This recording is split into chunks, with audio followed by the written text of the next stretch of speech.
नमस्कार नमस्कार. दादा, तुमचं नाव काय? योगेश विलास बसाटे. बर बर बर काय झाले गाईला? गाय खात नाही हं. आणि पोट फुगतं. बर बर फक्त संडास पातळ होती, घट्ट होती, बर बर खाणं कमी झाले आणि पोटामध्ये लोखंड आढळून आले तिच्या. बर बर आढळून आलं कशावर म्हणता तुम्ही? ते ब्लड चेक केलं तिचं MK लॅबमध्ये. काल. त्याच्यानंतर डॉक्टरांनी सांगितलं की ह्याच्यामध्ये लोखंड असू शकतं. बर बर मग आता आपण काय केलंय? आता परत मशीन चेक केलं तर त्याच्यामध्ये लोखंड आहे असं दाखवते. बर बर बर आता आपण हिचं ऑपरेशन करूयात. हां. मालकाचं नाव आहे बसाटे. काय नाव पूर्ण? योगेश विलास बसाटे. योगेश बसाटे. 9वा महिना गाईला आहे. तर आपण रुमॅटॉमी करणार आहोत.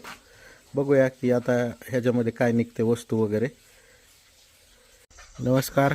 नमस्कार. योगेश बसाटे यांच्या गाईचे आता ऑपरेशन झालेले आहे. तर ऑपरेशनपूर्वी आपण व्हिडिओ घेतला होता. त्याच्यामध्ये MK पशु लॅब या ठिकाणी रक्त चेक केल्यानंतर त्या रक्तामध्ये पोटामध्ये अखाद्य वस्तू म्हणजे लोखंडी तार खिळा हे असल्याचे थोडे निदान झाले होते. त्यानंतर या ठिकाणी येऊन मेटल डिटेक्टरनी चेक केले असता तर त्यांनी पॉझिटिव्ह असं दाखवले होते.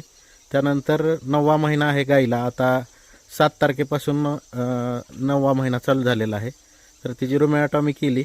त्यामध्ये विविध अशा वस्तू या ठिकाणी निघालेल्या आहेत, ज्यामध्ये 5-6 तार, खडी आणि प्लास्टिक कॅरी बॅग एक निघालेली आहे.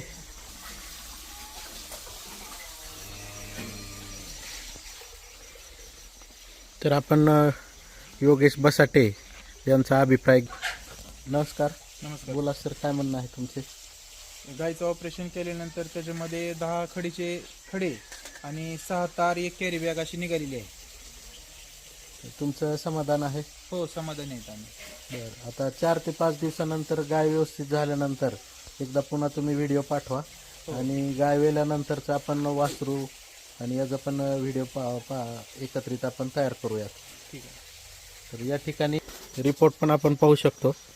या रिपोर्टमध्ये न्यूट्रोफिल काउंट, WBC काउंट वाढलेला आहे. त्याच पद्धतीने बँड सेल पण वाढलेले आहेत. तर त्याच्यावरूनच आपण निदान केलेलं आहे की कुठली तरी अशी वस्तू आहे की जे इन्फ्लमेशन करत आहे आणि ज्यामुळे गाईला त्रास होत आहे, टेम्परेचर येत आहे, पोटफुगी होत आहे. आणि प्रेग्नंट जरी असली तरी आपण ऑपरेशन करण्याचा निर्णय घेतला. आणि त्या पद्धतीने लोखंडी वस्तू पण आपल्याला 6 तारा, त्यातली एक तार ही डायफ्रॅमला पास करून पुढं चालली होती, पण DH नाही झालेला, ती निघलेली आहे. धन्यवाद.